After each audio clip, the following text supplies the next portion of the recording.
My name is Emma. I want to tell you my story.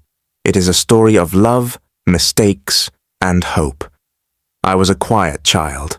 I didn't talk much, and I didn't have many friends. My parents were very strict. They said no playing, no friends, no hobbies. I stayed at home all day. I wanted to play with other kids, but my parents said, "Stay inside." I didn't go to kindergarten. When I started school, I was scared. I asked myself, how will I talk to other kids? But soon, I made some friends. I stayed quiet at school. I told myself, be quiet, be safe. I wanted to join art classes and sports. I loved drawing, but my parents said, no. Focus on your studies.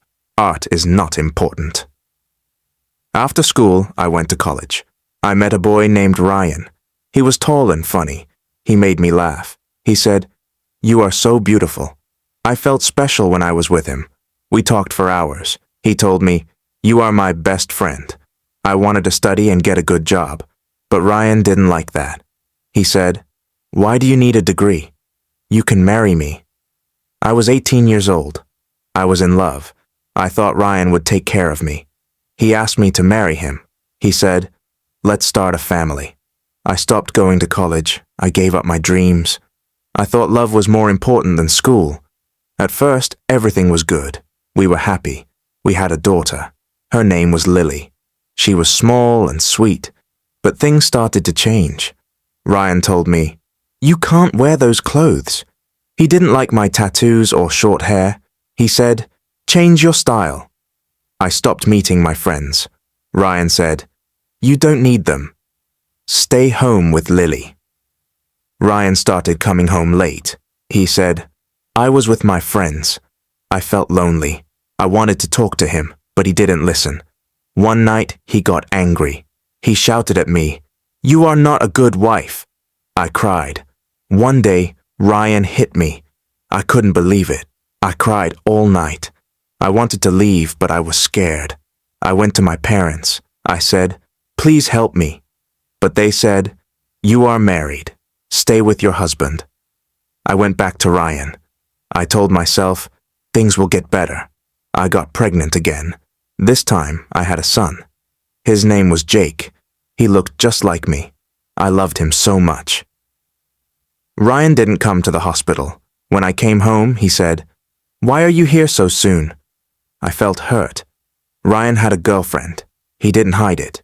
He told me, "She loves me more than you." I felt small and unimportant. I wanted to leave, but I didn't know how. I had no money. I had 2 children to care for. One day, Ryan joined the army. He left me with the kids. He said, "You can manage." I cried every day. My father died during this time. My mother moved to another country. I was alone. Ryan called me from the army. He said, "I found someone new." I couldn't believe it. I asked, "Why?" He said, "I am happier with her." 3 months later, Ryan called again. He said, "I made a mistake. Please take me back." I still loved him. I said, "Okay." We tried to fix our marriage, but Ryan didn't change. He still hurt me with his words. Now, we have been married for 16 years. Ryan tries to be better, but he still hurts me with his words. I often think about my life. Why did I forgive him so many times? Why did I stay? I am 33 years old now. I am not the same person I used to be. I am stronger, but I feel tired. Sometimes I feel like I don't exist. I want to believe in a better life. I want to find happiness for myself and my children. Every morning I wake up early. I look at my children. They are my reason to keep going. Lily is 8 years old now. She loves drawing and singing.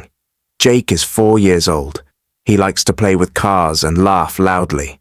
I tell myself, be strong for them. I cook breakfast. I pack Lily's lunch for school. Jake stays home with me, but some days are very hard. I feel tired. I feel sad.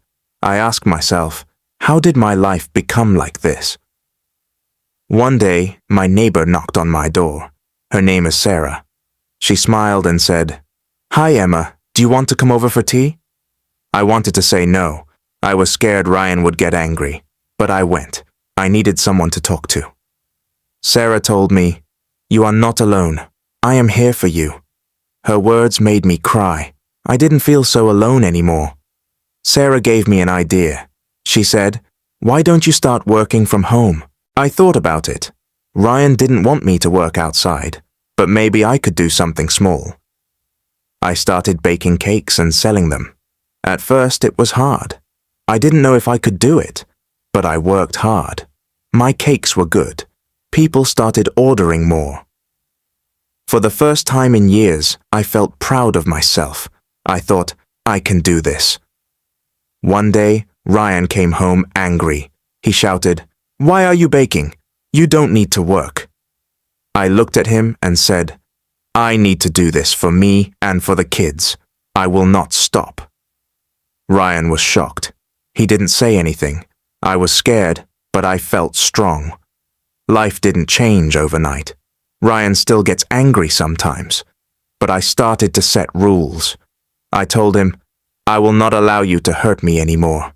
If you hit me again, I will leave." He didn't believe me at first, but I stayed strong.